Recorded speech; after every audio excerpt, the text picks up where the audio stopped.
Good morning students, myself Ketan Chaturvedi. Welcome back our YouTube channel CSC education. आपका बहुत बहुत स्वागत है हमारे यूट्यूब चैनल सीएससी एजुकेशन।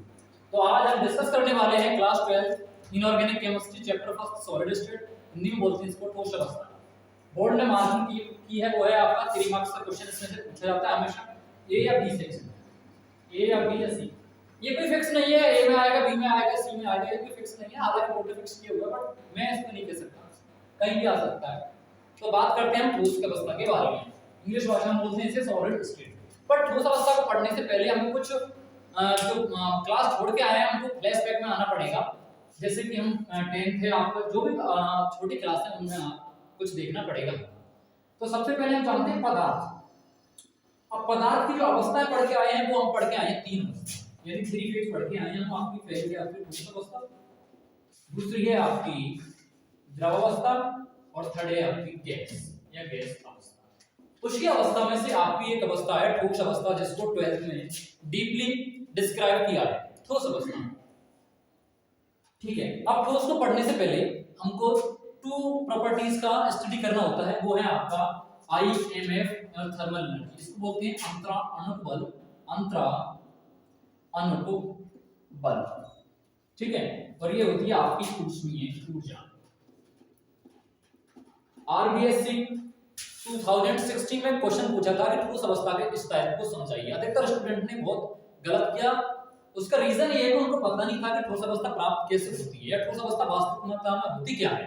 ठीक है, तो उसी के बारे में हम चर्चा करेंगे। आईएमएफ, अंतरा अणुक बल और ऊष्मीय ऊर्जा। अब देखिए, कोई भी अवस्था हो, ठोस अवस्था हो या द्रव अवस्था हो या गैस अवस्था हो, किसी भी अवस्था को प्राप्त करने के लिए हमें उसके पार्टिकल के बारे में अध्ययन करना होता है, स्टडी करनी होती है। जैसे हमारे पास कोई क्रिस्टल है, ये मान लीजिए कोई भी क्रिस्टल है, एक क्रिस्टल है, ये नाम दे दिया हमने, ये कोई क्रिस्टल है। अब इसके जो अवयवी कण हैं, जैसे कि मैं थोड़ा आपको बाहर लेके चलता हूं, बायोलॉजी की तरफ आता हूं कि जो ह्यूमन बॉडी है, आपकी जो ह्यूमन बॉडी है, मानव का शरीर है, वो किससे बना है? सेल से बना है। सेल मिलकर क्या बनाती है? टिश्यू बनाती है। क्या बनाती है? टिश्यू बनाती है। और टिश्यू क्या बनाते हैं? टिश्यू बनाते हैं आपके ऑर्गन, और ऑर्गन क्या बनाते हैं? आपके सिस्टम बनाते हैं, और इस सिस्टम से पूरी बॉडी का निर्माण होता है। उसी प्रकार ठोस अवस्था हो या द्रव अवस्था हो या गैस अवस्था हो, इससे बिल्कुल मतलब नहीं है हमें कौन सी अवस्था है, हमें बात करनी है इससे अवयवी कण से।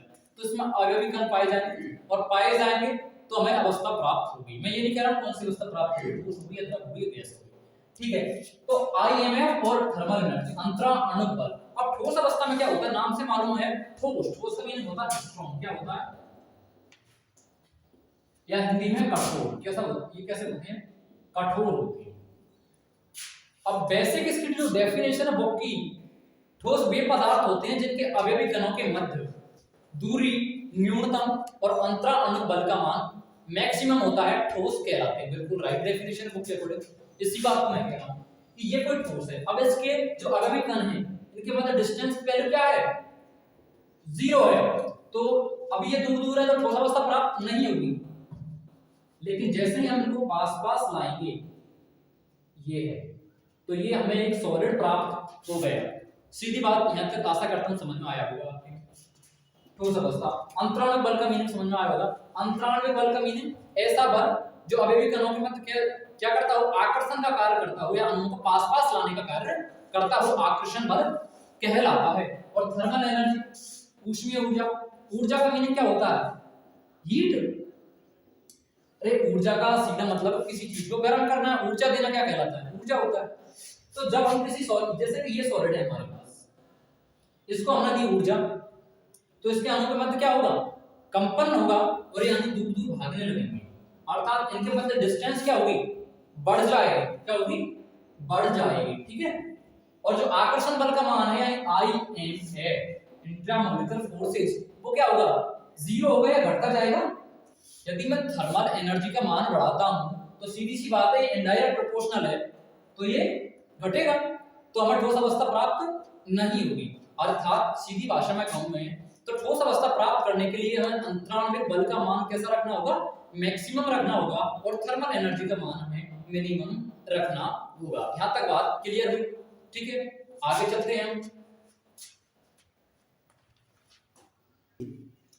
ठीक है, तो ठोस अवस्था की हमने बात कर ली थी। ठोस अवस्था प्राप्त करने के लिए हमें अंतराल में बल का मान मैक्सिमम रखना होगा और थर्मल एनर्जी का मान 0 रखना होगा, तब हमें ठोस अवस्था प्राप्त हो जाएगी। अब बात करते हैं ठोस के टाइप की। तो आपके जो सॉलिड होते हैं उसके टाइप होते हैं आपके 3।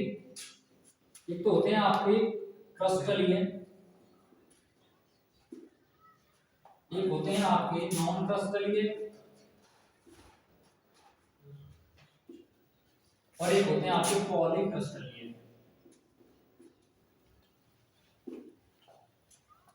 क्रिस्टलीय ठोस, अक्रिस्टलीय ठोस और बहुमुखी ठोस होते हैं या पॉली ठोस होते हैं। इसकी जो स्टडी है वो यहाँ पर नहीं है, आरबीएससी में या 12th क्लास में बिल्कुल नहीं दे रखा है। ये बीएससी में पढ़ते हैं, हाई एजुकेशन में पढ़ते हैं। तो हमको मुख्य रूप से पढ़ने हैं क्रिस्टलीय ठोस और अक्रिस्टलीय ठोस। इनका एक नाम और है, इन्हें बोलते हैं एमोर्फस सॉलिड। एमोर्फस सॉलिड, ठीक है। तो क्रिस्टलीय ठोस और अक्रिस्टलीय ठोस। अब क्रिस्टलीय ठोस और अक्रिस्टलीय ठोस ये दोनों एक दूसरे के कैसे अपोजिट है। अपोजिट का मीनिंग क्या होता है? विरोध सब होता है तो एक दूसरे के उल्टे हैं। इनके सामान्य गुणों के हम अध्ययन करेंगे पार्ट 2 में। जब तक के लिए गुड बाय। आशा करता हूं यहां तक का लेक्चर आपकी समझ में आया होगा। एजुकेशनल वीडियोस देखने के लिए देखते रहिए CSC education online platform. Thank you so much all of you.